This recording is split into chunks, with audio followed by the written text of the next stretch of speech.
And so what we're going to do is, because a lot of you have questions about blogging, Chris and Craig are going to talk about podcasting, what they do, how they do it, very briefly. And then we're going to open up the floor to any questions you have about anything this weekend, dealing with money, SEO, blogging, writing, whatever you want, and we will try to answer them until we are kicked out of the building. So that's what we're going to do. So, Craig, why don't you start? Hey, so my name's Craig Martin, indietravelpodcast.com, and my wife Linda and I we've been traveling around the world 4.5 years, and 6 months into that we decided to start a travel podcast because everyone was blogging, it was 2006.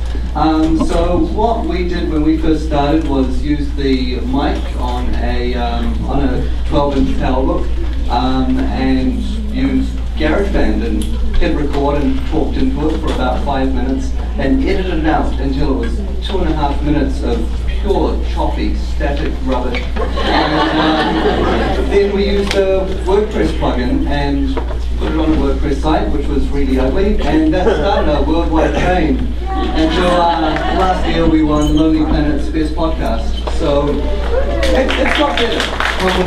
So this is what we do now. We record using this. It's a Zoom H2. It's got 4 microphones in the head, so it's great for field recording. Runs on AA batteries and an SD card.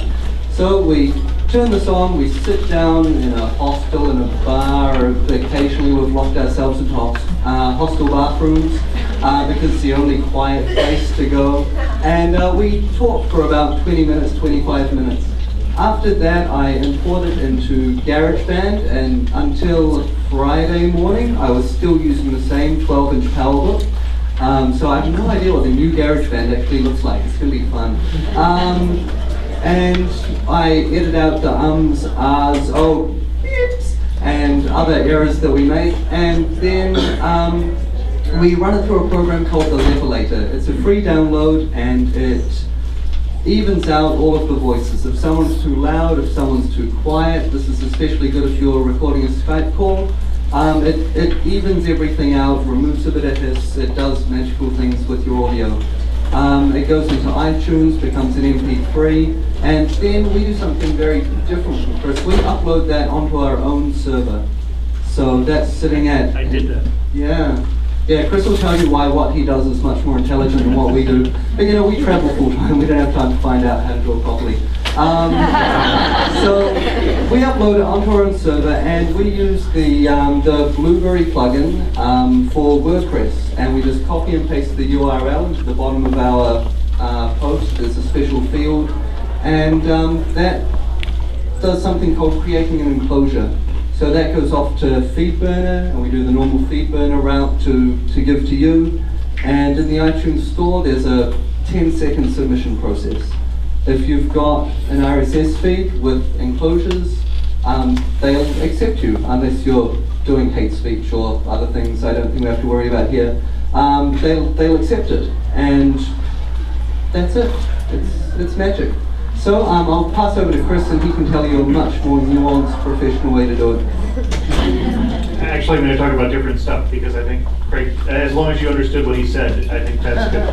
The one thing is Blueberry, the plugin is called PowerPress, and Blueberry has no E, blueberry.com, if you're looking for that plugin. I want to back up a little bit and talk about why podcasts. I know some have actually started up this year after the talk last year, but how many people believe that people are only interested in short content and have short attention spans on the internet?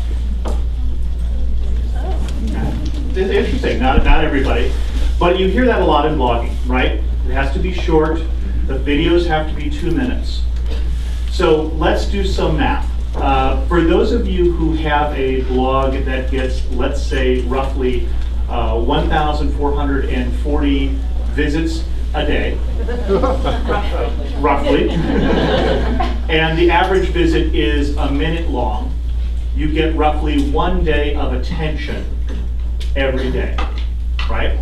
And that, in this crowd, that's not, actually, that's, most of the crowd does not, as I look at the math and the stats and things.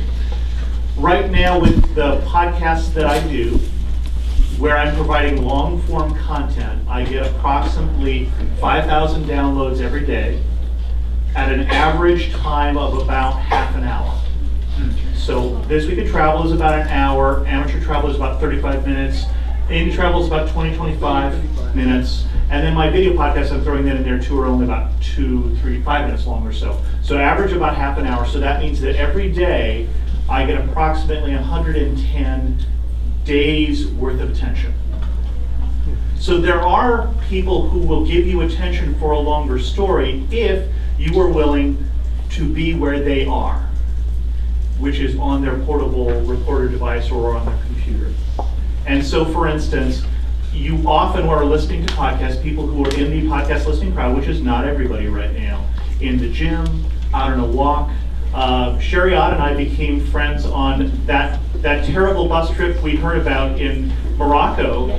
Sherry was on that trip and discovered the Amateur Traveler, and that got her through that bus trip.